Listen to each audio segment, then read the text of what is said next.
Hello and welcome back to the Civil Engineering with M.S.A. Improve your knowledge for your bright future. Design of steel structure पढ़ रहे थे जिसमें अभी तक हम लोगों ने बोल्टेड और वेल्डेड कनेक्शन जो है वो अच्छी तरह से कवर कर लिए हैं। अब देखिए कनेक्शन से रिलेटेड एक छोटा सा टॉपिक हमारे पास और बच जाता है कि कनेक्शन हमारा सेंट्रिक अगर नहीं होकर के इसेंट्रिक होगा तो क्या होगा। तो आज के लेक्चर में हम लोग जो है उसको ही डिस्कस करेंगे। बहुत ही आसान है, थोड़ा सा बस समझने लायक है। बहुत धीरे धीरे अगर हम लोग पढ़ेंगे इसको बहुत आसानी से समझ जाएंगे। जितना कॉम्प्लिकेटेड दिखता है ना उतना कॉम्प्लिकेटेड ये है नहीं, ठीक है। तो ये इसको सबसे पहले हम लोग पढ़ते हैं वन बाय वन। देखिए इसेंट्रिक कनेक्शन को समझने से पहले आपको लोड समझना पड़ेगा कि लोड कितने तरह के हो सकते हैं, है ना। देखिए तो टाइप्स ऑफ लोड हमारे पास जनरली अभी दो तरह के देखने को मिलेंगे, कॉन्सेंट्रिक लोड और इसेंट्रिक लोड।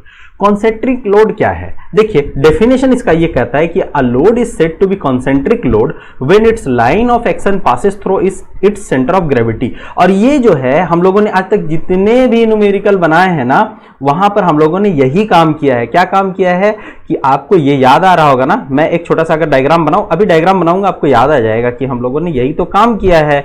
ये देखिए ये कोई लैप जॉइंट था, यहां पर मान लीजिए बोल्ट आपने लगा रखा था और आप क्या कर रहे थे, यहां से फोर्स लगा रहे थे। तो आपने क्या कहा था कि ये जो लाइन ऑफ एक्शन यहां से पास हो रहा है और यहां पर जो आपने बोल्ट लगा रखा है इस बोल्ट के सीजी से होकर के पास कर रहा है, ठीक है। लेकिन जब इसेंट्रिक लोड की बात आएगी तो अ load is called eccentric load when its line of action does not passes through the centre of gravity of the bolt और वेल्ड। भाई लाइन ऑफ एक्शन जो है वो नहीं पास करेगा इसके केस में। क्यों? Because of eccentricity additional moment is induced in joint, ठीक है। देखिए इसके केस में क्या हो रहा था, पहले वाले केस में जो हम लोग आज तक सॉल्व करते आए हैं उसमें हम लोग मोमेंट की बात को लेकर के नहीं चल रहे थे। लेकिन चूंकि जब इसेंट्रिसिटी आएगा, इसेंट्रिसिटी का मतलब क्या हो जाएगा जी, देखिए अगर मान लीजिए यहां पर कोई मेंबर है कुछ इस तरह से मान लीजिए यहाँ पर लोड लग रहा है, यहाँ बोल्ट कर रखा है आपने, है ना। तो देखिए ये जो डिस्टेंस आ गया आपके पास, ये इसेंट्रिसिटी ई आ गया। इस इसेंट्रिसिटी की वजह से क्या होगा, एक एडिशनल मोमेंट भी तो यहाँ पर जनरेट होगा ना। तो यही यहाँ पर आकर के बात थोड़ी सी बढ़ जाती है। देखिए हो क्या रहा है, टाइप्स ऑफ, अगर मैं इसेंट्रिक कनेक्शन की बात करूं यहां से आपको बिल्कुल क्लियर हो जाएगा, हम लोग डायग्राम भी बना करके समझेंगे। टाइप ऑफ इसेंट्रिक कनेक्शन, अब मैं कनेक्शन की बात कर रहा हूं, लोड की बात नहीं कर रहा हूं। तो देखिए इसमें क्या होगा टाइप 1 में कि line of action of eccentric load is in the plane of group of bolts, ठीक है। कहां पर होगा ये, जहां पर ग्रुप ऑफ बोल्ट्स है ना उसी के प्लेन पर होगा इसेंट्रिक में, पहली बात। और दूसरी बात ये कहता है कि क्या होगा भाई, इसके परपेंडिकुलर होगा। लेकिन चूंकि उसी प्लेन पर होगा, परपेंडिकुलर होगा, ये तो फिर वही वाली बात होगी ना कि समझ में बिल्कुल बात नहीं आई। देखिए इसके लिए हम लोग डायग्राम देखते हैं। डायग्राम जरा सा देखिए तो आपको समझ में आएगा कि अगर आपने लोड यहां पर अप्लाई किया है, ये पी लोड अप्लाई किया है, ये इसेंट्रिसिटी है। देखिए दोनों ही क्या है, पहला बात मैं बता दूं आपको, दोनों ही डायग्राम कैसा है, इसेंट्रिक कनेक्शन के हैं। लेकिन दोनों में डिफरेंस क्या है?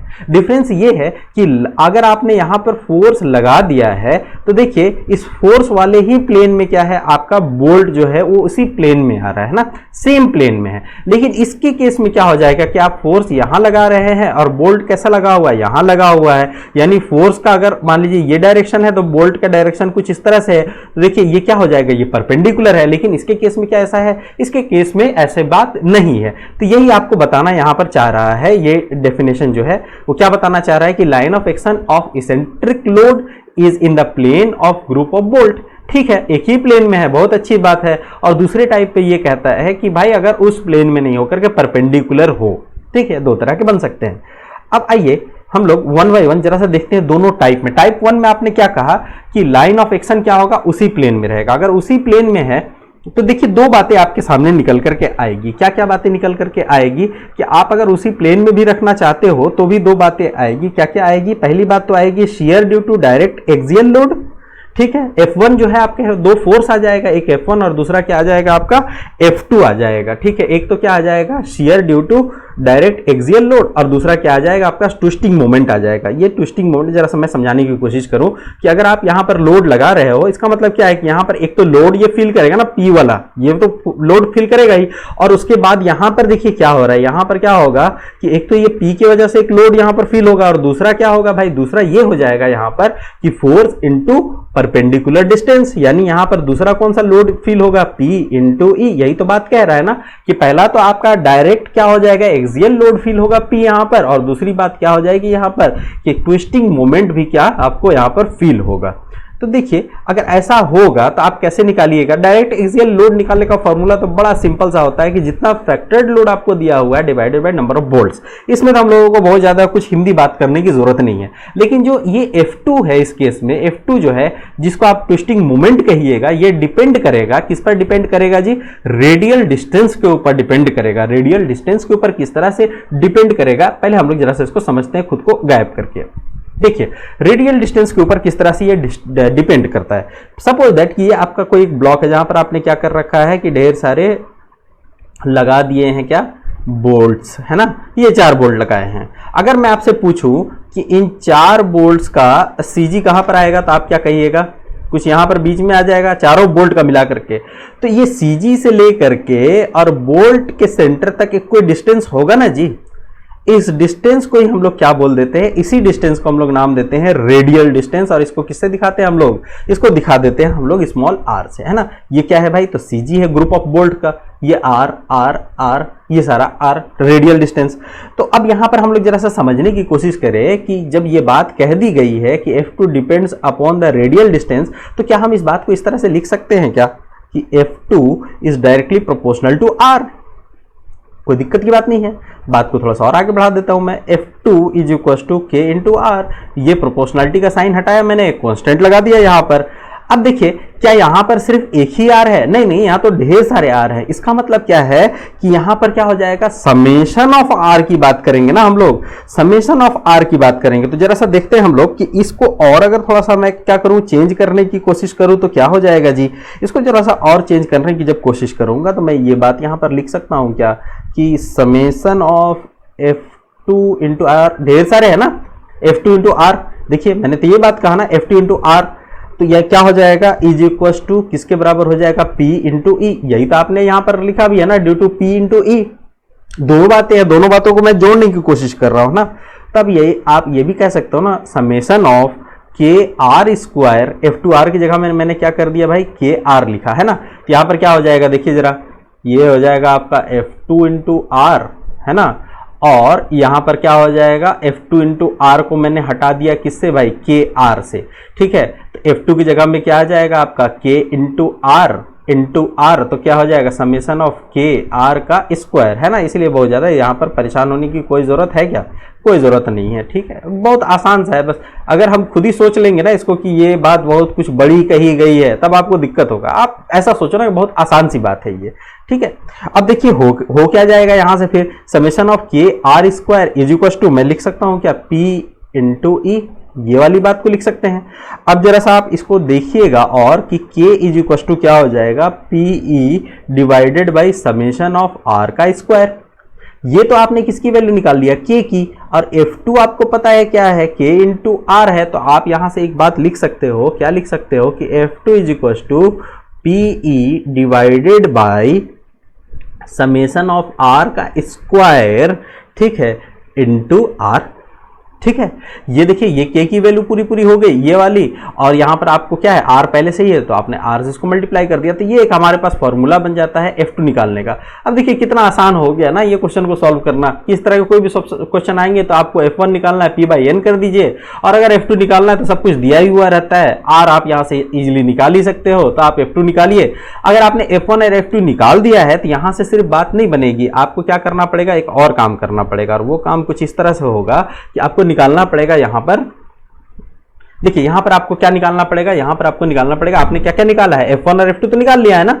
देखिए अगर F1 का ये कुछ डायरेक्शन है, F2 कुछ इस तरह से लग रहा है, तो इन दोनों के बीच में क्या होगा, रिजल्टेंट फोर्स आएगा ना। और ये रिजल्टेंट फोर्स कैसे निकालते हैं, हम लोग तो बचपन से पढ़ते आ रहे हैं सोम में कि रिजल्टेंट फोर्स क्या हो जाएगा, F1 का स्क्वायर प्लस F2 का square 2 into F1 F2 cos theta, जहां पर थीटा क्या है, थीटा ये वाला एंगल है, ठीक है। देखिए ये वाला एंगल क्या है आपका, थीटा है F1 और F2 के बीच में। अच्छा, फॉर सेफ्टी ऑफ कनेक्शन क्या हो जाएगा कि for safety of connection FR should be less than और equal to design strength of the bolt, यानी बोल्ट वैल्यू की बात कर रहा है, कोई बहुत बड़ी बात नहीं कही गई है यहाँ पर, ठीक है। अच्छा, नंबर ऑफ बोल्ट आपको कितना चाहिए होगा, ईच वर्टिकल लाइन, एक वर्टिकल लाइन में नंबर ऑफ बोल्ट कितना होगा, तो इसके लिए एक फॉर्मूला है हमारे पास, इसको जरा सा हम लोग ध्यान रख लेंगे तो न्यूमेरिकल बहुत आसानी से बन जाएगा, ठीक है। जो कहता है under root of 6m divided by MP VDB। VDB तो आपको पता ही है, design strength of the bolt. P क्या है जी, पिच ऑफ द बोल्ट, ठीक है। M क्या है, number of bolt line in vertical, है ना। मान लीजिए सपोज दैट कि ये कोई मेंबर है और आपने क्या किया, ब्रैकेट कनेक्शन बनाने के लिए कुछ इस तरह से मान लीजिए, है ना, यहाँ मान लो आपको फोर्स लगाना है, आपने क्या किया है, इस तरह से बोल्टिंग कर रखा है ना। तो इस तरह से बोल्टिंग कर रखा है, तो देखिए ये एक वर्टिकल लाइन में नंबर ऑफ बोल्ट कितने आएंगे उसके लिए ये फॉर्मूला लिखा हुआ है। और आपको M क्या बता रहा है, M बता रहा है कि इस एक नंबर ऑफ कितने वर्टिकल लाइन होंगे ना, आप एक वर्टिकल लाइन में तो निकाल लोगे, और नंबर ऑफ कितने आपके पास vertical, number of bolt line in vertical कितने हो जाएंगे, है ना। उसके बाद देखिए M क्या हो जाएगा आपके पास, ट्विस्टिंग मोमेंट हो जाएगा, एन डैश तो आप खुद ही निकाल रहे हो, बहुत आसानी से ये चीजें निकल जाएगी। अच्छा, दूसरा कॉन्सेप्ट क्या कहता है कि जब क्या हो, परपेंडिकुलर का केस हो, तो देखिए टोटल फोर्सेस क्या क्या आ जाएंगे, यहाँ शियर आ जाएगा, टेंशन आ जाएगा, कंप्रेशन भी आ सकता है ना।